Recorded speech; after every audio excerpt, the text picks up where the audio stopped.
Alhamdulillahirabbil alamin. Alhamdulillah, saya pada saat ini dalam keadaan sehat walafiat. Semoga para Kung Mania seluruh Indonesia umumnya dan para Kung Mania Kabupaten Pamekasan khususnya, saya di sini adalah Dr. Andes Sahibullah sebagai peternak dan sebagai juri yang sudah senior, juri Jawa Timur. Dalam kesempatan ini saya akan memberikan beberapa pengalaman saya kepada para Kung Mania agar nantinya para Kung Mania itu banyak memperoleh pengalaman-pengalaman yang saya peroleh. Alamat saya adalah di Jalan Pintu Gerbang, Gang 7, Pamekasan, nomor rumah 125. Saya mulai beternak tahun 1995 di lokasi Jalan Pintu Gerbang ini, Gang 7. Saya mulai dari awal-awalnya adalah burung-burung lokal yang saya kembangkan. Hasilnya dari anakan itu saya jual ke pasar. Setelah dijual ke pasar beberapa anakan burung, maka saya belikan burung yang lebih berkualitas untuk menambah materi yang saya punya.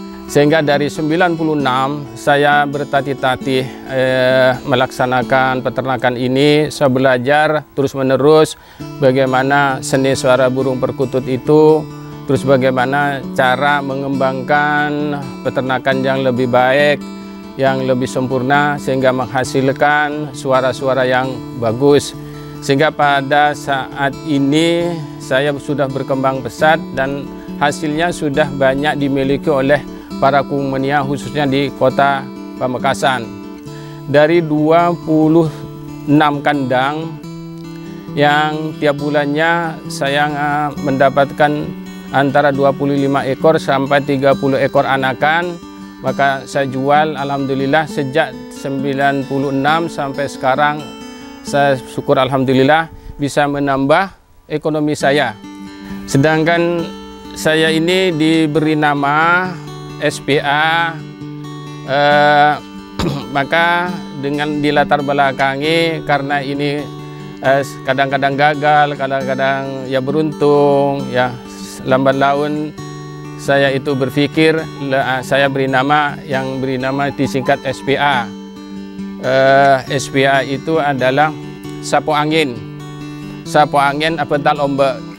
Sehingga dengan kembang kembisnya peternakan itu kadang-kadang laku, kadang tidak laku, maka saya cocok dengan diberi nama itu sapu angin. Kata orang Madura, apetal ombak, melas-melas tapi dia optimis dan positif hasilnya.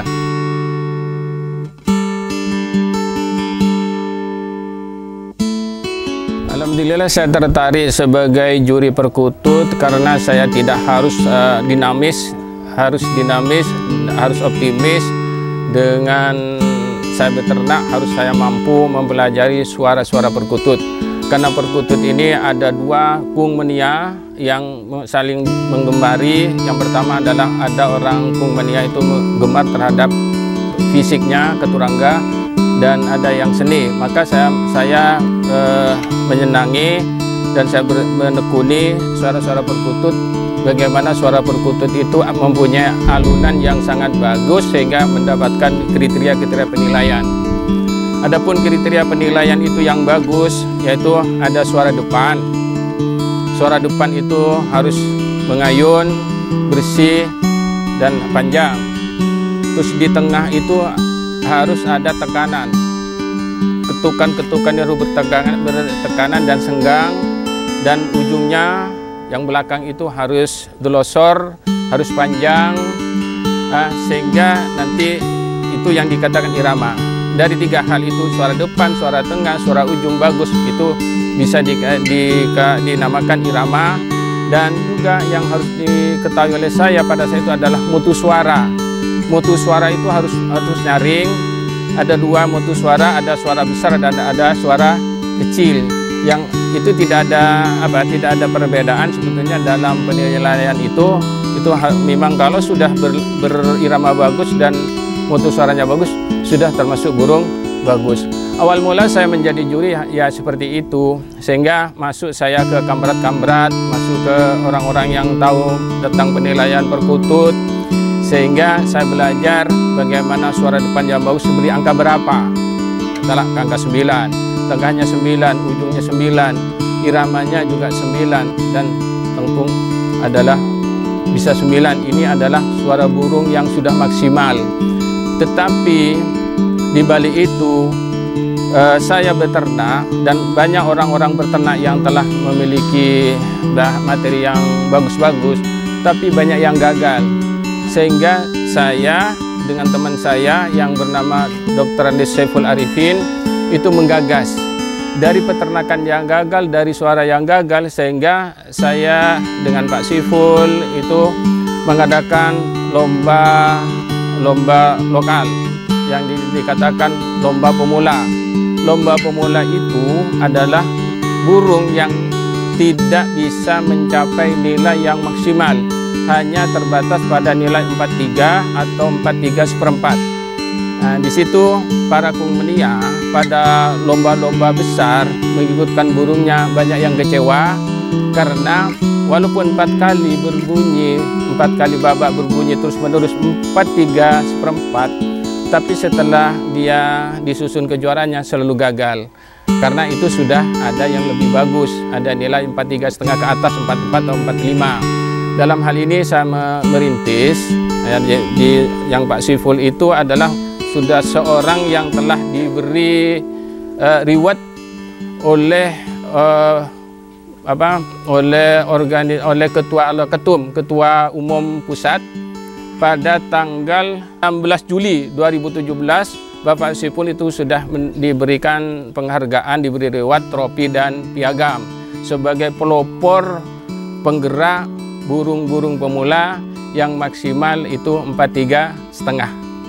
Namun, lomba-lomba pemula itu bisa diikutkan, ya, bisa ikut burung-burung yang berkualitas 43 ke atas, boleh, tetapi tidak mendapatkan urutan penilaian, karena tujuannya lomba pemula itu akan mengangkat burung-burung yang tidak berkualitas seperti 43,5. Maka banyak peminatnya. Dari tahun saya bergabung dari tahun 96 sampai sekarang, maka lomba-lomba pemula ini tetap eksis di Kungmenia, karena pertama di latar belakangnya karena kegagalan beternak, tidak sama dengan indukannya yang berkualitas. Yang kedua adalah sektor ekonomi masyarakat yang lemah, memiliki uang yang sedikit, ingin memiliki burung. Sehingga kalau dirintis dengan lomba-lomba pemula ini, maka kegagalan peternak-peternak atau juga orang-orang ekonomi yang di kelas menengah ke bawah itu bisa terangkat semuanya, mendapatkan penghargaan, dan dia juga bahagia terhadap adanya lomba-lomba pemula ini. Cuma yang saya sarankan kepada pemangku kebijakan, pengurus P3SI, Pengcam, pengurus kecamatan, Pengda, pengurus kabupaten, dan Pengwil serta pusat, mohon lomba-lomba pemula ini diikut sertakan di lomba-lomba besar seperti pernah terjadi pada tahun 2018. Tepatnya itu tanggal 29 April 2018 di lapangan Sedendang Pamekasan, yang di situ ada lomba besar Aset Cup, yang sekarang pemiliknya adalah Ketua Pengda Bapak Haji Abdul Aziz. Itu lomba pemula diikut sertakan di lomba besar. Jadi saya sarankan ke depan, maka lomba-lomba burung pemula yang prestasinya di 43/4 ini dimasukkan pada lomba-lomba event besar di blok tertentu, sehingga masyarakat-masyarakat yang memiliki, masyarakat Kungmenia Perkut yang memiliki burung kualitas di bawah rata-rata itu bisa diikutkan pada event-event lomba yang besar.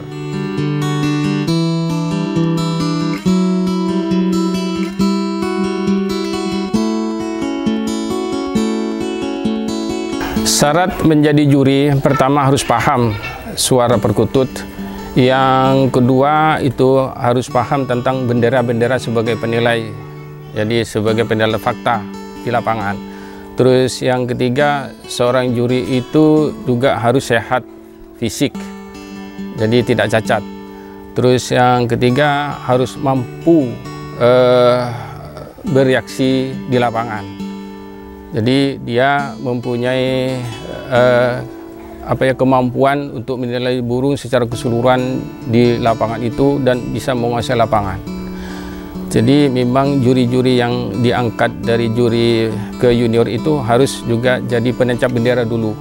Setelah itu kalau mampu diklat diberikan SK, terus SK juri junior. Kalau dia mampu, jadi 3 tahun itu masa kerjanya 50 dia tampil di lapangan, itu bisa dideklar menjadi juri senior.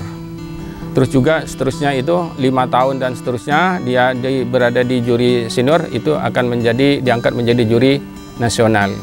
Jadi syarat pertama yaitu pertama harus paham, harus jadi tukang tancap awalnya, terus paham terhadap bunyi perkutut, harus paham tentang bendera-benderanya, harus paham kriteria penilaian yang 5 itu, suara depan, tengah, irama dan ujung.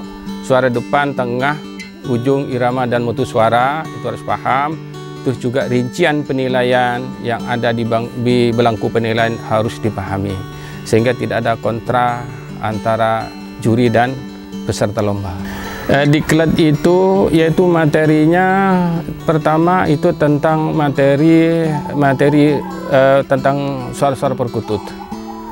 Terus yang kedua, materi juga tidak lepas daripada akhlak itu, akhlak.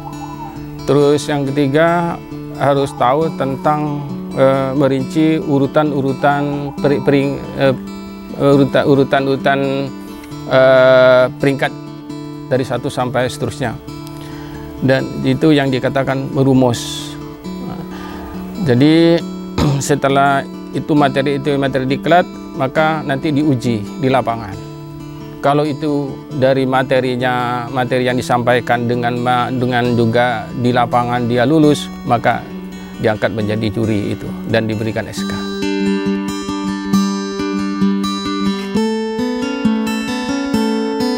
Jadi kendala atau suatu permasalahan saya selama jadi juri itu yaitu harapan dari peserta pinginnya menjadi juara semua. Jadi yang kedua, dia tidak paham tentang penilaian peserta itu. Yang ketiga itu apabila ada suara-suara yang risih dari supporter, itu yang sangat mengganggu terhadap suara burung itu, sehingga pendengaran para juri itu sangat terganggu. Terus yang terakhir itu yang sering dijumpai juga masalah cuaca. Terus gangguan dari masyarakat.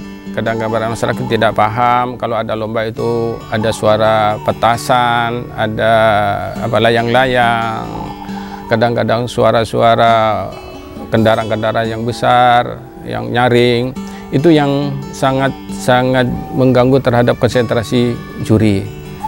Jadi selama itu yang pernah saya alami. Ya, yang paling berat bagi saya selama jadi juri itu tentang pemahaman Kung Menia peserta lomba dengan kemampuan juri. Juri mempunyai kriteria penilaian khusus yang ada di anggaran dasar, anggaran rumah tangga, tidak lepas daripada itu. Kalau juri menilai salah, maka ada tiga kriteria sanksi. Sanksi sedang, sanksi berat, sanksi ringan, sanksi sedang, sanksi berat. Sanksi berat itu sampai di sanksi selama 1 tahun. Jadi ini yang sering saya alami, kontroversinya itu. Padahal di perkutut itu menurut saya adalah sangat aman karena ada bendera. Kalau benderanya koncer itu nilainya pas 22,5. Kalau bendera itu 2 warna itu sudah 4,3. Kalau ada tambahan hitam itu sudah 4,3/4. Kalau burung itu berkualitas sampai berturut bunyi 4 kali itu 4,3,5, 3 warna. terus juga berkualitas lagi, nambah kualitasnya, maka ditambah 1/4 jadi 43/4. Setelah itu 44 dan mentok adalah 5 warna itu, yaitu yang sering saya alami, yaitu kontroversinya antara Kung Mania dengan pemahaman juri.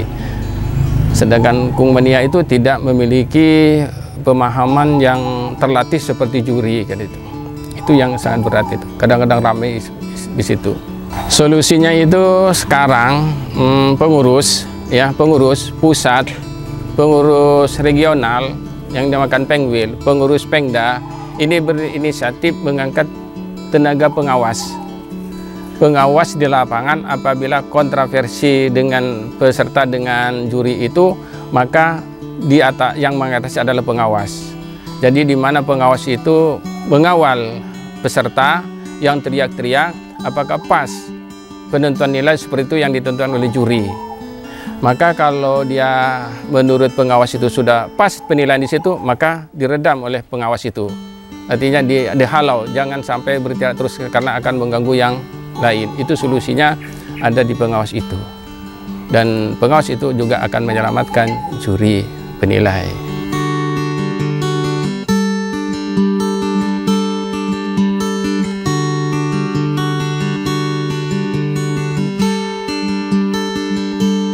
Selanjutnya di dalam pelaksanaan lomba atau perlombaan itu ada istilah blok. Ada kriterianya, ada blok juga yang lomba dewasa, burung-burung dewasa bebas. Itu nilainya sampai mentok, kalau berprestasi itu 5 warna. Itu namanya burung bernyanyi atau berbunyi terus-menerus. Ya. Terus ada lomba yang blok sebelumnya, seterusnya itu ada blok kelas junior. Kelas junior juga, jadi di mana burung itu masih kualitasnya di bawah kelas senior. Terus juga ada di bagian blok PY dewasa, di mana PY dewasa itu sudah digantang full, cuma tidak terikat dengan jumlah suara. Sedangkan di lomba senior yang junior itu diurutan 3, 5, 7. 3 kali berturut-turut tanpa salah itu diberi nilai 4,3. Terus 5 kali berturut-turut tanpa salah itu akan diberi 4,3,5. Terus sampai 7 kali berturut-turut tanpa salah itu diberi nilai 44 sampai 45 dikala burung itu mencapai maksimal. Tapi di PY dewasa itu cukup 1 atau 2 kali itu sudah berprestasi, sudah bisa mencapai nilai yang maksimal. Ada yang setengah kerek. Setengah kerek ini adalah lomba atau blok setengah kerek itu adalah burung yang hanya rajin berbunyi, tidak gacor. Kalau gacor itu didiskualifikasi per babak. Umpamanya babak pertama itu sudah punya nilai bagus, tapi dia gacor, didiskualifikasi. Juga pakor, mengkerut, pakor itu. Nah, itu juga kalau berturut pakornya juga didiskualifikasi per babak.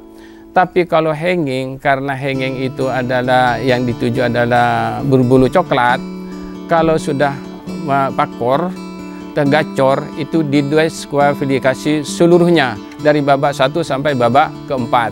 Nah, ini sudah merupakan suatu solusi untuk mengatasi jadi penafsiran yang kurang enak di para Kung Mania itu. Karena Kung Mania itu semuanya tidak akan jujur kan itu. Kung Mania ada yang kurang jujur istilahnya, maaf ya bagi Kung Mania. Ya sering saya alami seperti itu. Kadang-kadang tidak bunyi bilang bunyi gitu. Kadang-kadang dia suaranya sudah tidak mencapai maksimal, dibilangin maksimal. Itu yang kendala-kendala yang ada pada diri saya.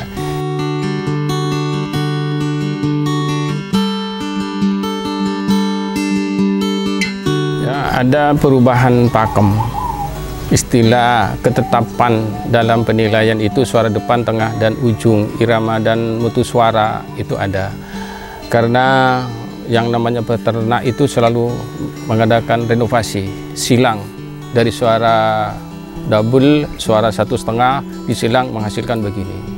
Sehingga ini ada istilah sekarang, apakah mengikuti pakem yang dulu atau pakem yang sekarang.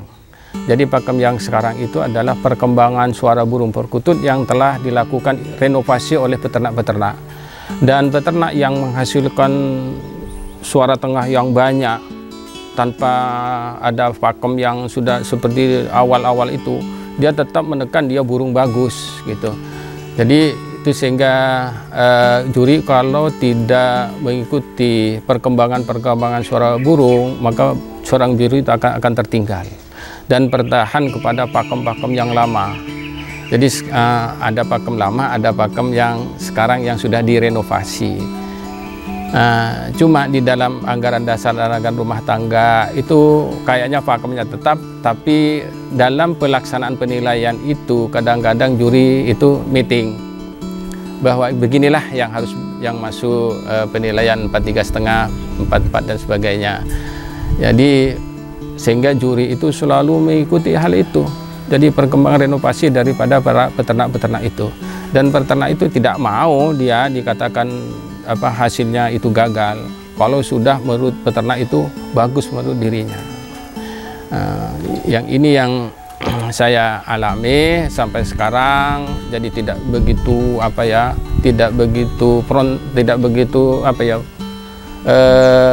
frontal ya, artinya frontal pada pikiran saya. Cuma saya enjoy saja. Ada protes ini enjoy, itu memang orang yang ingin jadi juara, itu peternak yang menghasilkan burung seperti itu. Jadi itu saja, karena menurut saya ini adalah hiburan itu. Jadi karena yang saya kedepankan ada persatuan pelestari perkutut seluruh Indonesia. Jadi pelestarinya itu yang saya kedepankan. Jadi pelestari silaturahmi antara peternak, antara juri dan Kungmania. Dan dimana juri dan Kungmania itu harus akrab gitu, dimulai dengan awal-awal etika gitu. Jadi juri itu kalau sebelum masuk lapangan dia kadang-kadang menyalami peserta, terus dia berdoa gitu. Ya itu. Jadi tidak begitu mendapatkan hambatan-hambatan yang luar biasa tentang suara burung perkutut itu. Seorang juri itu harus konsisten dalam penilaian dan harus dia murni, tidak memihak satu burung dan burung yang lain. Dan memang seorang juri itu tidak dilarang beternak, tapi juga ada himbauan jangan membawa burung ke arena lomba karena takut nanti ada yang tidak beres itu. Artinya walaupun burungnya bagus, kadang-kadang dia mendapatkan sorotan yang kurang mengenakan dari peserta. Maka sebaiknya seorang juri itu tidak boleh melombakan burung hasil atau burung yang dimilikinya atau hasil ternaknya. Jadi itu sudah merupakan konsekuensi seorang juri. Nah, sekarang keuntungan daripada pelaksanaan lomba ini, yang pertama para Kungmania itu mempunyai keuntungan yang sangat luar biasa. Kalau kelas atas itu sampai ratusan kandang itu ya bisa jutaan rupiah omsetnya per bulannya. Terus dengan adanya lomba ini juga utamanya lomba pemula, maka seorang juri itu akan mendapatkan lebih banyak tambahan penghasilan. Jadi sehingga saya sangat tertarik dengan adanya lomba-lomba pemula itu yang dirintis oleh Pak Dr. Saiful Arifin itu. Terus yang ketiga, dengan diadakan lomba pemula, maka pengrajin sangkar itu lebih banyak memproduksi, sehingga itu akan menambah penghasilan pada pengrajin sangkar. Di samping penghasilan sangkar itu ada tukang catnya. tukang catnya juga yang memberikan gambar-gambar yang bagus, menarik, itu bisa jutaan, bisa 25 juta, 12 juta. Tapi kalau kelas-kelas bawah itu bisa 1 juta, 750, itu lebih banyak. Itu keuntungannya dari adanya lomba pemula yang dirintis oleh Pak Saiful itu. Terus yang selanjutnya adalah peternak itu yang gagal akan bangga dengan adanya lomba-lomba pemula itu. Yang kelima, di mana yang jelas pengurus Pengda, pengurus Pengwil dan seterusnya sampai ke atas itu juga akan merasakan bahagia dengan banyaknya peserta-peserta lomba dengan diadakan lomba-lomba pemula itu. Maka harapan saya, sekali lagi harapan saya kepada penentu kebijakan di atas, pengurus-pengurus Pengda, Pengwil dan Pengda, bagaimana bisa mengikut sertakan burung-burung yang tidak mencapai 4,3,5, hanya mentok di 4,3/4 atau 4,3. Ini harapan saya. Saya akhiri selama saya memberikan penjelasan kepada media ini. Kalau ada yang salah, saya mohon maaf, karena setiap manusia pasti ada kekurangan. Yang benar datangnya dari Allah Subhanahu wa Ta'ala. Cuma di salah satu sunnah Rasul, khairun nas anfa'uhum linnas, ya, sebaik-baik manusia adalah bermanfaat kepada orang lain. Semoga apa yang saya sampaikan ini bisa bermanfaat kepada kita semua, karena ini adalah suatu usaha yang bagus. Saya akhiri, wabillahi taufik wal hidayah. Wassalamualaikum warahmatullahi wabarakatuh. Jangan sungkan-sungkan para kungmania untuk melaksanakan lomba, utamanya bagi orang yang Madura.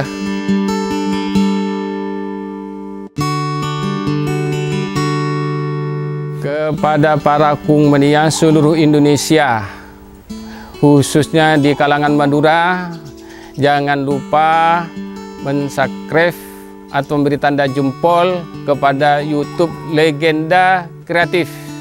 Sukses!